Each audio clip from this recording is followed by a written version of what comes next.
Welcome to another Chelsea news video. Today we're going to go breeze through them. We've got 4 stories today talking about Axel Disasi with a potential exit from Chelsea 12 months after he joined. New announcement for a front of shirt sponsor, which I believe Chelsea are the final team in the Premier League yet to announce a front of shirt sponsor, and you can still buy the kits without it, but you need to go into the season with a front of shirt sponsor. We've got all the details on that.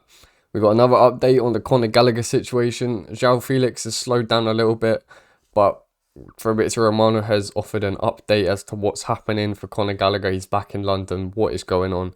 And then the big one, the green light move has been the Chelsea technical staff. So that's the sport directors, we're going to speak about it in a minute, have been given the green light to move for Victor Osimhen as our first choice striker.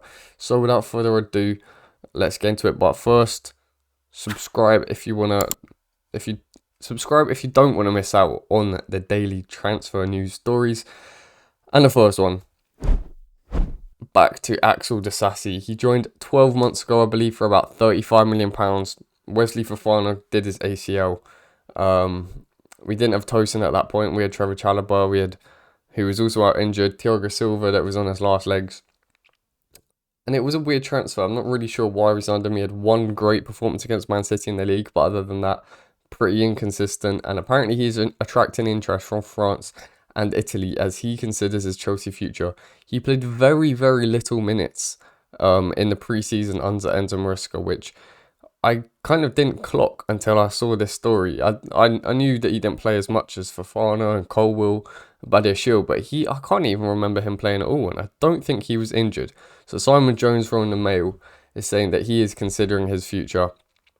And I mean, if we sign him for £35 million, if we can make £5 million profit, I don't even think we'd be able to make profit on him.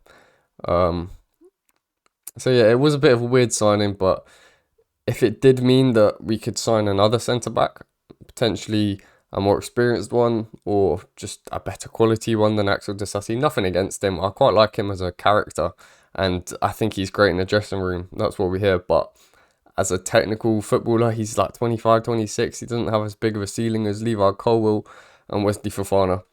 And yeah, he could be on his way out. So secondly, the front of shirt sponsor is a bit of a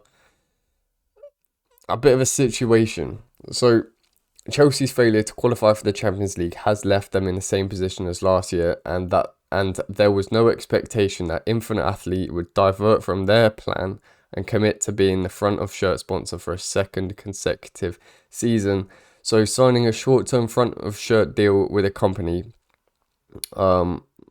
keeps cash flow ticking over for the season, and then allows Chelsea to reevaluate where they stand next summer. The hope is that they will qualify for the Champions League at the end of this season, maximising their commercial value. And that is from Dan Sheldon. According to The Athletic, an announcement on a new front of shirt sponsor should be made soon, and it is expected to be worth similar to what Infinite Athlete paid, around €40 million for last season. Now, again, last year, at the last minute, we got an Infinite Athlete. I don't even know what Infinite Athlete is. I still don't. Sponsor for £40 million for one season. That was the agreement.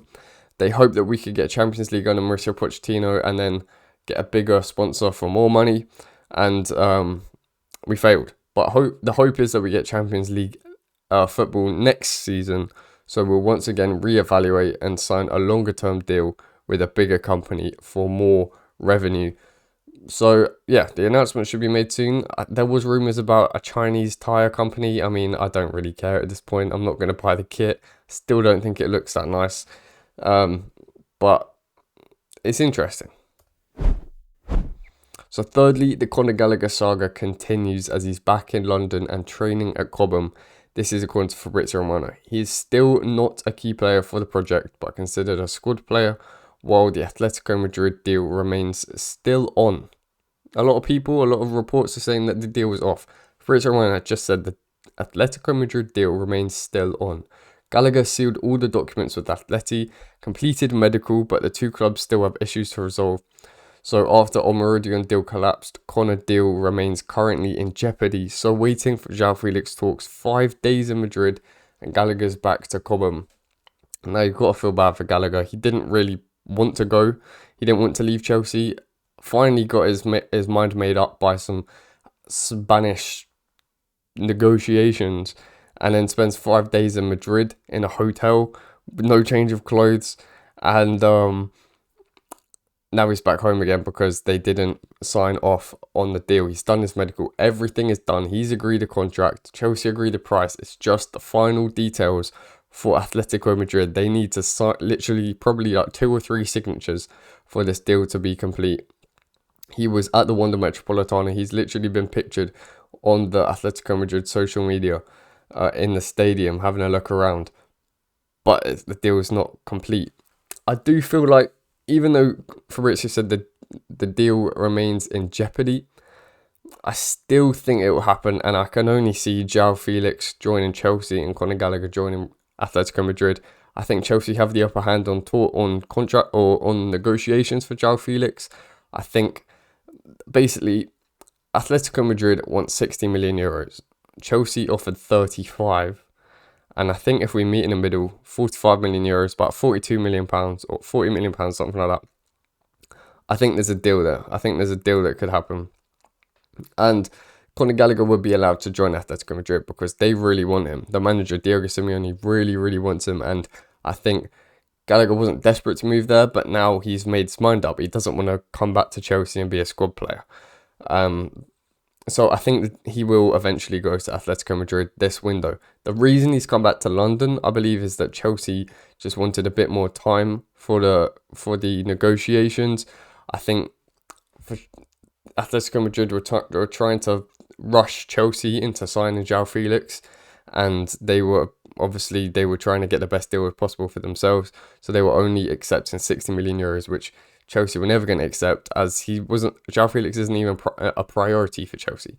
He'd be a great luxury player, but he's not a priority.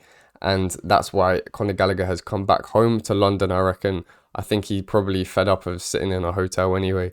The reason he's training with he's not training with the first team squad, apparently. He's training with the under-23s or the under-21s, whatever, just to keep his fitness ticking over and make sure he doesn't forget how to play ball. He's going to be with Armando Broja, Romelu Lukaku, Trevor Chalobah, Kepa Arrizabalaga, training with all them lot who are on their way out of Chelsea.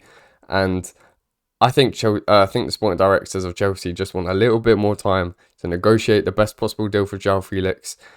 And also, we've got loads of other deals going on at the same time. There's so many loan players that need loaning out.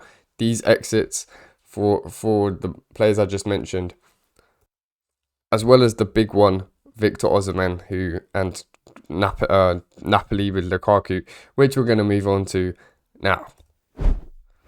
So according to Disasi, which is an Italian published thing, I don't know, Chelsea technical staff have given the green light to move for Osimhen.